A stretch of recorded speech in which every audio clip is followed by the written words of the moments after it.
हाय दोस्तों, कैसे हैं आप सब। उम्मीद करते हैं कि आप सब अच्छे होंगे। और धीरे धीरे ठंडी बढ़ रही है, उसका भी आप ख्याल रखें। दिल्ली में खास करके धीरे धीरे ठंडी अब बढ़नी शुरू हो गई है। तो मौसम का ध्यान रखते हुए उम्मीद करते हैं कि आपकी पढ़ाई लिखाई और बाकी चीज़ें सही सलामत चल रही होंगी। दोस्तों, मैं ये वीडियो जो बनाने जा रहा हूँ या आपसे डिस्कशन करने जा रहा हूँ, ये बहुत ही महत्वपूर्ण मुद्दे के ऊपर है, महत्वपूर्ण दिवस के ऊपर है, जो काफ़ी अहम है ये जानने के लिए कि जब कोई देश, कोई राष्ट्र या कोई कहीं के जो वहाँ के नागरिक होते हैं, वहाँ के निवासी होते हैं, जब कोई चीज़ जो सेलिब्रेट करते हैं तो उसको उसको किस नज़रिए से, किस तरह से एनालाइज करने की ज़रूरत पड़ती है। महज किसी चीज़ का सेलिब्रेशन इसलिए नहीं होता कि लोग इंजॉय करें, बल्कि बहुत सारे सवाल होते हैं जो उस अवसर पर पूछा जाता है, जाना जाता है, एनालिसिस किया जाता है, उसका विश्लेषण किया जाता है कि हम आखिर कहाँ खड़े हैं। हाँ दोस्तों, मैं बात कर रहा हूँ संविधान दिवस मनाने की। संविधान दिवस, हाँ जी, संविधान की बहुत बड़ी एक चर्चा इस देश में चल रही है कि संविधान खतरे में है। और जो सत्ता पक्ष है वो कहता है कि नहीं, हम संविधान के अनुरूप ये काम करते हैं, हम संविधान के हिसाब से ऐसे काम करते हैं। जब कोई संविधान अपनाया जाता है तो खास करके लोकतंत्र में, या जहाँ संविधान की सर्वोच्चता होती है, कानून का शासन होता है, वहाँ कानून वहाँ वहाँ जो संविधान होता है वो सर्वोच्च होता है, उसके ऊपर कोई किसी तरह का विधान काम नहीं करता है। ये हमने पीछे के वीडियो में डिस्कस किया था। साथियों, आप जानते हैं कि 26 नवंबर 1949 को, पूरी तरह नहीं लेकिन कुछ प्रोविजन को भारत के संविधान के रूप में लागू कर दिया गया था। ठीक है, संविधान बना 26 नवंबर 1949 को, कुछ प्रोविजन को लागू कर दिया गया था। 26 जनवरी 1950 को पूरी तरह से भारत में संविधान लागू हुआ था। और उसी 26 नवंबर 1949 के दिन से हमारे यहाँ संविधान की सर्वोच्चता का शासन स्थापित होता है। और उसी अवसर पर 26 नवंबर को हम लोग संविधान दिवस मनाते हैं। और ये जो संविधान बनने की जो और लागू होने की जो 26 नवंबर 1949 से अगर आप जोड़ते हैं, जिस दिन इसे संविधान को लागू किया गया पार्शियली, उस दिन से अभी तक अगर हम देखें तो हम 75 साल पूरा कर लिए हैं। ध्यान दीजिए, लागू होना या एडॉप्ट करना, एडॉप्ट हुआ था संविधान उस दिन, और उस दिन से पार्शियली लागू किया गया था। फुल इसका इम्प्लीमेंटेशन 26 जनवरी 1950 से हुआ था। तो एडॉप्शन का कितना साल हो गया? 75 साल हो गया। अब इस 75 साल में जो सत्ता पक्ष है, जो अभी का सत्ता पक्ष या पहले का सत्ता पक्ष रहा है, वो हमेशा ये कहता है कि हम संविधान के जो नियम हैं, कानून हैं, उस हिसाब से काम करते हैं। इवन संविधान से पहले के जो कानून हैं, उन संविधान के पहले के कानून को भी संविधान के दायरे में या संविधान के सबऑर्डिनेट बनाया गया है। ठीक है, बाहर का कोई भी, पहले का कोई भी कानून वो सारा संविधान के सर्वोच्चता को स्वीकार करते हैं। और 26 नवंबर 1949 से जिस दिन ये अडॉप्ट हुआ और लागू हुआ, उस दिन से यहाँ संविधान की सर्वोच्चता स्थापित हो गई है। तो हम इस 75वें साल में, जब संविधान को एक्सेप्ट करने का 75 साल हम पूरा कर चुके हैं, तो कुछ सवाल हैं जो हमें पूछने होंगे, कुछ जवाब हैं जो हमें देने होंगे, चाहे वो सत्ता पक्ष को देना हो, चाहे यहाँ की जनता को देना हो, चाहे पॉलिटिकल पार्टीज को देने हो, चाहे ब्यूरोक्रेट्स को देने हो। क्योंकि सबकी सहभागिता है ये एक्सेप्ट करने में भी कि हम संविधान की सर्वोच्चता को स्वीकार करते हैं। पहले के वीडियो में हमने आपको बताया है, प्रियम्बल में हम वी द पीपुल कहते हैं। हम कहते हैं कि हम इस संविधान को स्वीकृत करते हैं, लागू करते हैं, और हम ये भी वचन देते हैं कि हम इससे बंधे हुए होंगे। मतलब हम सब के ऊपर संविधान की सर्वोच्चता को हम प्राथमिकता देते हैं, मतलब कानून के शासन को प्राथमिकता हम देते हैं। ये प्रियम्बल में आप साफ साफ देखते हैं। दोस्तों, प्रियम्बल पर फिर चर्चा होगी तो हम बताएंगे कि किस तरह से प्रियम्बल पहले संविधान का भाग नहीं माना गया था आपके सर्वोच्च न्यायालय के द्वारा, लेकिन बाद में उसे फिर माना गया। उस डिस्कशन में हम नहीं जाते हैं। हम ये कहना चाहते हैं, हम ये जानना चाहते हैं, हम ये डिस्कस करना चाहते हैं कि संविधान के एडॉप्ट करने के 75 साल के बाद, क्योंकि संविधान एक महत्वपूर्ण डॉक्यूमेंट है, हमने कहा था कि इसमें कुछ प्रिंसिपल्स होते हैं जो हमारे संविधान को डिफाइन करने वाला वीडियो है कि व्हाट इज कॉन्स्टिट्यूशन, उसमें जाकर के देखिए हमने बताया था कि इसमें कुछ प्रिंसिपल्स होते हैं, कुछ फिलॉसफीज होते हैं, कुछ लॉ के प्रिंसिपल्स होते हैं जिसके हिसाब से कोई देश गाइड होता है, कोई देश चलता है, उसी नियमों कानूनों के हिसाब से जो स्टेट का तीनों ब्रांच है वो काम करता है। और जो संविधान बनता है, जब संविधान बनने की प्रक्रिया की हम बात करेंगे तब आपको बताएंगे कि भारतीय संविधान का नेचर क्या है, किस तरह के प्रिंसिपल को एडॉप्ट करता है। तो 26 नवंबर का ये दिन इसलिए महत्वपूर्ण है कि हम कुछ कुछ कुछ हार्ड क्वेश्चंस करें, कुछ क्रिटिकल क्वेश्चन करें, उसको एनालाइज करें कि संविधान के इस 75वें लागू होने के 75वें साल के इस दिवस पर हम कहाँ खड़े हैं। और उसमें मैं एक आर्टिकल आपके साथ डिस्कस करना चाहता हूं जो काफी अहम आर्टिकल है। हम खुद से ये डिस्कस करना चाहते थे, लेकिन आज जो मैंने न्यूज़पेपर्स में पढ़ा उस आर्टिकल के बारे में, तो हमने सोचा कि इस आर्टिकल को क्यों ना आधार बना करके इस डिस्कशन को किया जाए, जो कि काफ़ी अहम है। और इस आर्टिकल को लिखा है एक प्रोफेसर हैं वेंकट नारायणन सेथुरमन ने। ये associate professor and head department of international studies political science and history हैं at the Christ university Bengaluru में। ये रेफरेंस के लिए मैं बता रहा हूं कि उन्होंने ये आर्टिकल लिखा है। हम पूरे आर्टिकल को नहीं डिस्कस करेंगे, उस की पॉइंट्स को डिस्कस करेंगे जो ये चर्चा करते हैं इस आर्टिकल में, जो हम करना चाहते थे। और वो बेसिकली वही चीजें इसमें लिखी हुई हैं, and that is why I am discussing this topic. और इनके न्यूज़पेपर में जो लिखे आर्टिकल है उसका हेडिंग है from a republic to a republic of unequals. This is very very important. और ये सवाल इसलिए जुड़ा है क्योंकि संविधान एक महज डॉक्यूमेंट नहीं है ब्रॉडर सेंस में। हमने एक लिटरल सेंस में कहा था कि ये एक क्या है, एक डॉक्यूमेंट है जो उस प्रिंसिपल्स को बताता है जिसके द्वारा हम गवर्न होते हैं। और उस सेंस में, उन प्रिंसिपल्स के सेंस में अगर आप देखें तो इसका बहुत बड़ा मतलब निकलता है, ब्रॉडर सेंस में इसका मतलब निकलता है, चाहे वो सोशल हो, चाहे पॉलिटिकल हो, चाहे कल्चरल हो, चाहे एडुकेशनल हो, चाहे हेल्थ से जुड़ा मामला हो। सारी चीज़ों का ओरिजिन, सारी चीज़ों की लीगलिटी, सारी चीज़ों की वैधानिकता हम संविधान से जोड़ते हैं। और उस सेंस में अगर आप देखें तो संविधान बहुत बड़ा एक फिलोसॉफिकल डॉक्यूमेंट, आप कहें कि legal document, cultural document, political document बनने की प्रक्रिया में आ जाता है।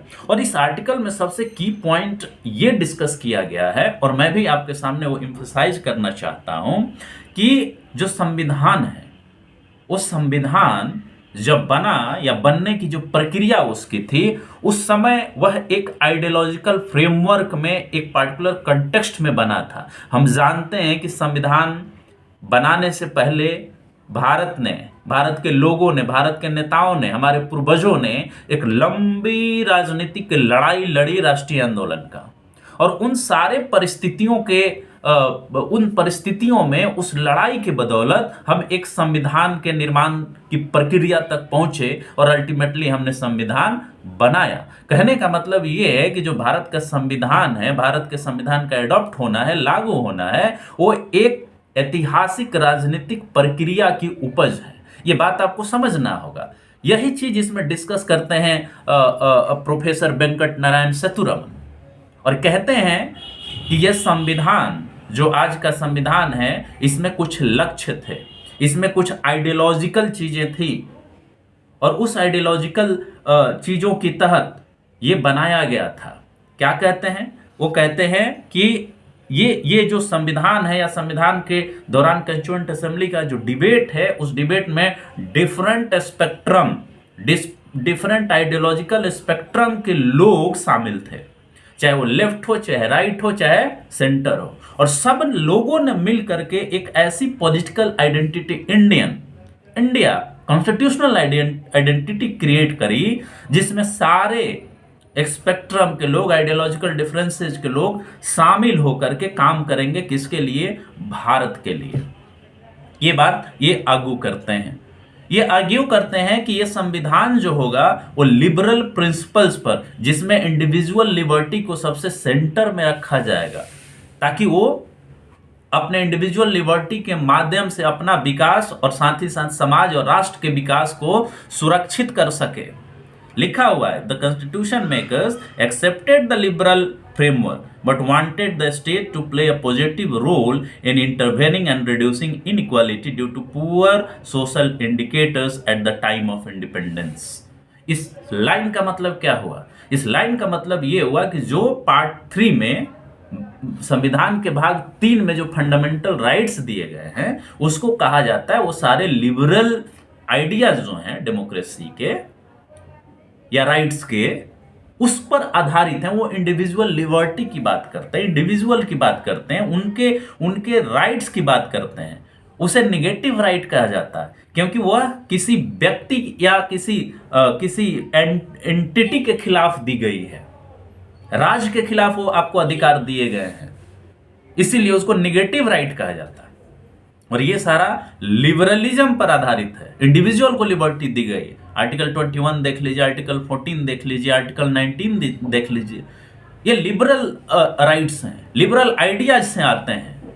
और इसके साथ साथ directive principles of state policy उठा करके देखिएगा तो उसमें स्टेट को रोल दिया गया, राज्य को रोल दिया गया कि आपको ये काम करना है, चाहे वो सोशलिज्म से रिलेटेड हो, चाहे प्रियम्बल में जो जस्टिस का कंसेप्ट दिया गया उससे रिलेटेड हो, वो सारे इंस्ट्रक्शंस दिए गए हैं। उसमें बताया गया है कि directive principles of state policy जो है राज्य पर मैंडेटरी नहीं है, वो लागू ही करे, ये मैंडेटरी नहीं है, लेकिन वो आपके कंट्री के गवर्नेंस में बहुत मूल उसका रोल होगा, फंडामेंटल रोल होगा। उसी नीतियों के तहत जो directive principles of state policy है, उसी के नीतियों के तहत आपको काम करना होगा। जब आप directive principles of state policy पढ़ेंगे तो आपको पता चलेगा कि एक बैलेंस रोल, इंडिविजुअल लिबर्टी और स्टेट का जो पावर है उसमें एक बैलेंस करने की कोशिश की गई है। उस पर ड्यूटी इंपोज किया गया है कि आपको ये काम करना होगा। तो एक तरफ लिबरलिज्म का वो दिया गया था और उसमें स्टेट के रोल को बताया गया था कि आपको कहां तक किसी के राइट को कर्टेल करना है, आपको कहां तक पॉजिटिव रोल प्ले करना है लोगों के राइट को सिक्योर करने में, उनके इक्वलिटी को इंश्योर करने में, उनके अपॉर्चुनिटी को बढ़ाने में। ये सारी चीजें राज्य को दी गई थी और यह एक पॉलिटिकल फ्रेमवर्क में चल रहा था, पॉलिटिकल आइडियोलॉजी के फ्रेमवर्क में चल रहा था। और इसीलिए ये प्रोफेसर आर्ग्यू करते हैं कि Indian constitution make us agree to create a liberal political state in India. और एक इस तरह से जो आप प्रियम्बल देखते हैं, फंडामेंटल राइट्स देखते हैं, और इस तरह से ये जो लिबरल स्टेट का मतलब हुआ, इसका मतलब ये हुआ कि इंडिविजुअल्स को कुछ हद तक राइट हैं कि वो क्या करना चाहते हैं वो खुद करें, उसमें स्टेट इंटरफेयर नहीं करेगा। लेकिन जैसे ही वो इंडिविजुअल जो लिबर्टी है एक दायरे से बाहर जाती है, क्योंकि ये क्वालिफाइड राइट्स हैं, इस पर रिस्ट्रिक्शन लगाया जा सकता है, जैसे ही वो समाज के इंटरेस्ट के साथ क्लैश होता है, स्टेट वहां आ जाता है। स्टेट का ये भी रोल है कि जो इंडिविजुअल्स लिबर्टी हैं उसको वो आगे बढ़ाए, उसको प्रमोट करे, इक्वालिटी को बढ़ाए, फंडामेंटल राइट्स को बढ़ाए, इक्वल अपॉर्चुनिटी को बढ़ाए, freedom of speech and expression को बढ़ाए, जो लोगों का अपना धर्म है उसमें इंटरफेयर ना करे बेवजह। ये सारे ड्यूटीज भी हैं उसको करने के लिए। तो एक तरह से क्या हुआ इसका मतलब कि जब हम इक्वालिटी पर आधारित समाज बनाने की बात करते हैं, इक्वालिटी पर आधारित समाज बनाने की बात करते हैं, तो हम ये कहते हैं कि भाई हम एक इगैलिटेरियन, जिसमें सबके बीच एक बराबरी का रिश्ता हो, सब लोग बराबर माने जाएं स्टेट के नजर में, समाज के नजर में, हम वैसी सोसाइटी बनाने की कोशिश कर रहे हैं। और ये चीजें लगभग मतलब आप कहें कि कॉन्स्टिट्यूशनल प्रिंसिपल्स के रूप में, पॉलिटिकल प्रिंसिपल्स के रूप में 1991 तक चलती रही, जब देश में एलपीजी लागू किया गया। हम ये नहीं कह रहे हैं कि 1991 से पहले यहाँ कोई विकास नहीं हुआ। कुछ लोगों को जरूर विकास हुआ, कुछ लोग बहुत अमीर भी हुए, लेकिन बहुत ही रिस्ट्रिक्टेड था, बहुत ही कंपेल्ड था, काफी कंस्ट्रेंट था। उस दौरान आप इमरजेंसी भी देखते हैं। तो दोस्तों सवाल यह है कि जो हम कॉन्स्टिट्यूशन का सेलिब्रेशन कर रहे हैं उसको आपको आइडियोलॉजिकल फ्रेमवर्क में देखना होगा। एक वैचारिक विचारधारा का जो फ्रेम होता है ना, उस फ्रेम में आपको देखना होगा। इगैलिटेरियन स्टेट का कंसेप्ट आपके कॉन्स्टिट्यूशन में इंश्राइंड है। अगर आप जो फंडामेंटल राइट संविधान के भाग 3 को और directive principles of state policy संविधान के भाग 4 को उठा करके देखेंगे तो आपको पता चलता है कि हम एक इगैलिटेरियन सोसाइटी की बात करते हैं, जिसमें जो भी सोशल ग्रुप है या कास्ट है, चाहे क्रीड है, चाहे रीजन है, सबके बराबरी का हम बात करते हैं। और उसमें केवल राजनीतिक बराबरी का नहीं, सामाजिक बराबरी का नहीं, आर्थिक बराबरी का भी हम बात करते हैं कि सबको कोशिश की जाए कि उनका जो लाइफ स्टैंडर्ड है, उनका लिविंग कंडीशन है, वो इम्प्रूव हो। इस तरह के हम सपने के साथ संविधान को हमने लागू किया था। लेकिन जब संविधान लागू होता है तो उसके साथ साथ एक आर्थिक पॉलिसी भी होती है, इकोनॉमिक पॉलिसी भी होती है। और इकोनॉमिक पॉलिसी के बारे में जब संविधान सभा बन रही थी तो डॉक्टर अंबेडकर और जो ड्राफ्टिंग कमेटी थी या कॉन्स्टिट्यूएंट असेंबली थी, उसने ये बात आने वाले जनरेशन पर छोड़ा था कि आप डिसाइड करिए कि हमारी आर्थिक नीति कैसे होगी, आर्थिक विकास हमारा कैसे होगा। और आप जानते हैं कि 1991 में इकोनॉमी लिबरलाइज हो गई। अब स्टेट कंट्रोल इकोनॉमी नहीं था, जिसको हम मिक्स्ड इकोनॉमी कहते हैं, वो इकोनॉमी नहीं था। ये राइटर यही सवाल उठाते हैं कि जिस इगैलिटेरियन सोसाइटी को बनाने का सपना संविधान देखता है, क्या वो पूरा हम कर पा रहे हैं। और खास करके इक्वलिटी की बात इसलिए क्योंकि इंडिया में इनइक्वालिटी शुरू से ही, जब ये सोसाइटी बनी है इंडियन सोसाइटी, उसी समय से इनइक्वालिटी इसकी विशेषता रही है। तो हम इन इक्वालिटी के पर्सपेक्टिव से देखें तो हम कहां खड़े हैं, यही चीज इसमें चर्चा की गई है। और जब हम संविधान दिवस मनाते हैं तो संविधान के जो आइडियल्स हैं, जो ऑब्जेक्टिव्स है, उसको अचीव करने में और खास करके इन इक्वालिटी को अचीव करने में हम कहां खड़े हैं, इस आर्टिकल का ये मूल डिस्कशन है। और इसमें ये बात उठाते हैं राइटर, और बहुत डेटा के साथ उठाते हैं कि जो directive principles of state policy में लक्ष्य दिया गया है 39C में, 38B में, उसके उस प्रोविजन को अगर हम देखें, 39B एंड 35C, यह एक इगैलिटेरियन सोसाइटी बनाने की बात करता है, जिसमें सब लोग लगभग इक्वल हों। कंप्लीटली इक्वल हों ये नहीं हो सकता, लेकिन एक रिलेटिवली अगर हम देखें तो सब लोगों को इक्वल करने की कोशिश, सबके लाइफ स्टाइल को सुधारने की कोशिश, उनकी अपॉर्चुनिटी को बढ़ाने की कोशिश, क्योंकि यह संविधान रिकॉग्नाइज करता है कि हम अनइक्वल हैं। और दोस्तों इसमें सबसे इंपॉर्टेंट जो चीज़ है जो आपको समझना है, इन्होंने जो डेटा दिया है, इकोनॉमिक रिफॉर्म्स जब हुआ उसके बाद से हमारा इनइक्वालिटी बढ़ा है कि घटा है। क्या हम संविधान के लक्ष्यों को प्राप्त कर पाए हैं? क्योंकि डॉक्टर अंबेडकर ने कहा था संविधान जब बन रहा था और जब लागू हो रहा था, उन्होंने कहा था कि अगर हम यहाँ पर इकोनॉमिक इक्वालिटी स्थापित नहीं कर पाए तो जो हमारा पॉलिटिकल इक्वालिटी और सोशल इक्वालिटी की बात है उसका कोई मतलब नहीं रह जाएगा। वो केवल इमेजिनेटिव चीज रह जाएगा, यूटोपियन रह जाएगा। और उसी बारे में ये चर्चा करते हैं। इन्होंने रेफर किया है कि एक आर्टिकल जो लुकास चैंसेल और थॉमस पिकेटी ने, जो कि पेरिस स्कूल ऑफ इकोनॉमिक्स से हैं, उन्होंने एक रिपोर्ट जारी की है रिसेंटली। ये हम लोगों ने डिस्कशन भी किया। तो Indian income inequality 1922 to 2015 from British Raj to billionaire Raj, ये पेपर का टाइटल है। और इसमें कहा गया है कि इंडिया में जो टॉप 1% अर्नर हैं, ठीक है, उनका 1930 में शेयर भारत के इकोनॉमी में इनकम में कितना था? मात्र 21% था। और आफ्टर इंडिपेंडेंस कितना हुआ? ड्यू टू वेलफेयर इंटरवेंशन, ध्यान दीजिएगा कि जो राज्य है उसके इंटरफेरेंस की वजह से ये घट कर कितना हो गया? 1980 में जो 1% इनकम अर्नर थे, उनका इनकम टोटल इनकम में मात्र 6% रह गया था। लेकिन जब इकोनॉमी लिबरलाइज हुई तब क्या हुआ, 1990 के बाद क्या हुआ, जो कि क्योंकि इसमें पॉलिसी में चेंज हुई, विचारधारा में चेंज हुई। अब हम प्राइवेटाइजेशन की तरफ बढ़ चुके थे, अब हम मिक्स्ड इकोनॉमी नहीं थे सर। तो इसका नतीजा क्या हुआ, अब हम इगैलिटेरियन सोसाइटी के आइडियोलॉजी से ही हट गए थे या हटने लगे थे। और इसका नतीजा ये हुआ, इस आर्टिकल में ये बात कही गई है, आप बड़ा सरप्राइज होंगे कि टॉप 1% का जो व्यक्ति है, जिसका जो इनकम अर्नर है, उसका 22% जो है टोटल इनकम में भागीदारी हो गई बाद के दिनों में, या कहें कि इंडिपेंडेंस के बाद।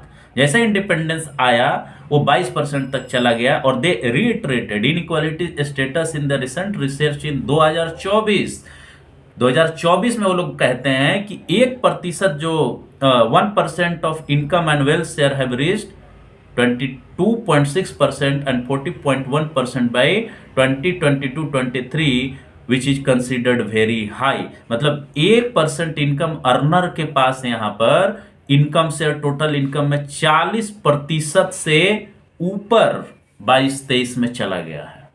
आप समझ रहे हैं, आप समझिए इस बात को कि कितना भयंकर इनइक्वालिटी है। तो क्या हम संविधान के सोच के हिसाब से चल रहे हैं क्या, उसके ऑब्जेक्टिव पर चल रहे हैं क्या, क्या उसके ऑब्जेक्टिव को अचीव कर रहे हैं क्या। हम जानते हैं प्रोस्पेरिटी बढ़ा है, लोगों का इनकम बढ़ा है, लेकिन कितना इनकम, किनका इनकम बढ़ा है, इसमें कास्ट का भी बात आया है, आप देख लीजिए। और इसमें कहा गया है कि जो इंडिया का status of inequality in India report 2022 जारी किया गया था बाय इंस्टीट्यूट फॉर कॉम्पिटिटिवनेस, ठीक है। और ये भी समझिए कि economic advisory council to the prime minister के द्वारा जारी किया जाता है। और उसमें हाईलाइट किया गया था किसके आधार पर, पीरियोडिक लेबर फोर्स सर्वे के आधार पर, which recorded that the average monthly wages of 25,000 is being earned by top 10% and remaining 90% earned less than 25,000 a month। आप समझिए कितना स्टैगरिंग इनइक्वालिटी है। मतलब कि टोटल लोगों में केवल 10% लोग हैं भारत में जो 25,000 रुपया इनकम अर्न करते हैं, जबकि 90% लोग 25,000 से कम अर्निंग करते हैं। आप इमेजिन करिए कि किस तरह की इक्वालिटी है। अब ये राइटर ये पूछते हैं कि this shows extreme inequality and how majority are being pushed into poverty violating the constitutional ideology. क्या यही कॉन्स्टिट्यूशन की आइडियोलॉजी है? क्या उसी को हम सेलिब्रेट करें? यह सवाल पूछना चाहिए कि हम कहाँ खड़े हैं। फिर उसके बाद ये बताते हैं, उससे भी भयंकर डेटा जो ये देते हैं ना, वो और ही महत्वपूर्ण है, वो बहुत महत्वपूर्ण है, ये आपको जानना चाहिए। ये तो अभी तक केवल क्लास के बेसिस पर हम लोग देख रहे थे ना कि वर्ग किसका क्या है, उस हिसाब से देख रहे थे कि 1% जो लोग हैं वो 40% इनकम पर, जो टोटल इनकम है इंडिया का, उसके 40% पर कब्जा बनाए हुए हैं। और जो 99% है उसके पास मात्र 60% वेल्थ का हिस्सा है। अब देखिए उसमें जाति का खेल देखिए, an overlap with social inequality. इस सेक्शन में, इस आर्टिकल के इस सेक्शन में आई ओपनिंग डेटा देते हैं ये प्रोफेसर साहब, और बताते हैं कि यहाँ जो सोशल इनइक्वालिटी है उसके साथ ये ओवरलैप करता है इकोनॉमिक इनइक्वालिटी। और कहते हैं कि further the report titled towards tax justice and wealth redistribution in India 2024 by world inequality lab at Paris school of economics has brought in evidence to show how economic inequality and social inequality overlap in India। कि कैसे economic inequality और social inequality में overlap है। और समझिए इस बात को, बड़ा गौर से समझिएगा। By 2022-23 90% of billionaire wealth was held by upper caste in India. क्या है, 2022-23 तक 90% जो बिलियनियर का वेल्थ है, जो बिलियनियर्स हैं, उनका जो वेल्थ है वो किनके हाथों में है? अपर कास्ट के हाथों में है। टोटल वेल्थ का 90% वेल्थ अपर कास्ट के लोगों के पास है, ये बात समझिए। दूसरी बात ये कहते हैं कि held by upper caste and scheduled caste are not present in billionaire wealth. जो बिलियनियर्स हैं उस वेल्थ में शेड्यूल कास्ट तो है ही नहीं, वो जीरो है। ओबीसी के बारे में देखिए, OBC have mere 10% presence and scheduled caste have 2.6% representation in billionaire wealth। तो जो बिलेनियर्स है ना, उसमें ओबीसी का हिस्सा मात्र कितना है? 10%। शेड्यूल कास्ट का कितना है? मात्र 2.6%। और पॉपुलेशन कितना है? आप इसका कंपैरिजन करिए कि लगभग कहा जाता है 60% के आसपास ओबीसी है, और उसके पास वेल्थ कितना है? बिलियनियर जो है, बिलियनियर्स वेल्थ कितना है? मात्र 10%। एससी एसटी कितने हैं? लगभग टोटल मिला दीजिए तो 22%। और वैसे एसटी तो बिलियनियर में है ही नहीं। एससी कितना है? 2.6%। आप समझिए किस तरह का इनइक्वालिटी इस देश में मौजूद है। उस समय में हम संविधान दिवस मना रहे हैं तो ये सवाल नहीं पूछ रहे हैं, ये सवाल नहीं बता रहे हैं, केवल उन चीजों को बता रहे हैं जिससे चीजों को छुपाया जा सके। सेलेक्टिव चीजों को हम बता रहे हैं, लेकिन क्रिटिकल सवाल हम नहीं पूछते। आगे ये बताते हैं कि the report further emphasized that between 2014 and 22 the OBC share has reduced from 20% to 10% and upper caste share has increased from 80% to 90% in billionaire wealth। Modi ji कहते हैं ओबीसी हैं, उनके टेन्योर में 2014 से 2022 तक में ओबीसी का जो शेयर पहले 20% हुआ करता था वो 10% पर आ गया है। इन्हीं के राज में ये कम हुआ है। और अपर कास्ट का जो बिलियनियर वेल्थ है जो 80% था वो 10% और बढ़कर 90% हो गया। ये बताता है कि इनकी सरकार अपर कास्ट के फेवर में काम करती है कि ओबीसी के फेवर में काम करती है। ये डेटा बताता है, ये हम नहीं कह रहे हैं। आगे सुनिए, the upper caste are only group which owns wealth more than its proportion of population, reiterating how social capital and economic advantages are overlapping in India। ये बता रहे हैं कि आप देखिए ये कितना भयंकर है कि अपर कास्ट के पास एक सिंगल ग्रुप है जो बहुत कम पॉपुलेशन है उसका, और उसके पास वेल्थ का कंसंट्रेशन कितना अधिक है। ये बात अपने आप में साबित करता है कि आपकी इकोनॉमी इक्वालिटी के बेसिस पर काम नहीं कर रही, आपका देश इक्वालिटी के बेसिस पर डेवलप नहीं कर रहा है, ग्रोथ नहीं कर रहा है, बल्कि इन इक्वालिटी को प्रमोट कर रहा है, जो इन इक्वालिटी को प्रमोट कर रहा है। आगे देखिए, फिर कहते हैं कि further the Oxfam international highlights the rise in number of billionaires from 9 in year 2000 to 119 in 2013। तो ऑक्सफैम रिपोर्ट की चर्चा हम किए हुए हैं प्लेलिस्ट में, वो जाकर देखिएगा कि 2000 में इंडिया में बिलियनियर 9 थे और वो जाकर के 2023 में 119 हो गए। बिलियनियर लोगों का इनकम नहीं बढ़ा है, जो कॉमन पब्लिक है। ध्यान दीजिएगा, it further compares income inequality shows that it will take 941 years for a minimum wage earner to earn what a top corporate executive earns a year in India. ये बताता है डेटा कि एक Millionaire जो या बिलियनियर जो है India में एक साल में जो अर्न करता है वो एक कॉमन पीपल को, जो लेबरर है, उसको अर्न करने में लगभग 941 साल लगेंगे, तब वो कमा पाएगा। आप समझ रहे हैं? ये कॉन्स्टिट्यूशनल क्राइसिस नहीं है क्या?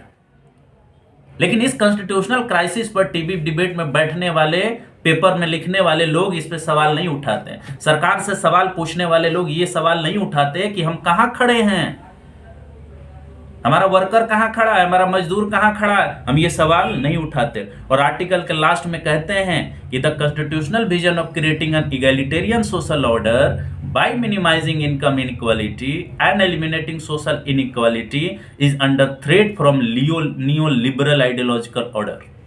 वो कारण बताते हैं कि नियो लिबरल आइडियोलॉजिकल ऑर्डर जो अभी का है, जो अभी का इकोनॉमिक ऑर्डर है, वो किस पर आधारित है?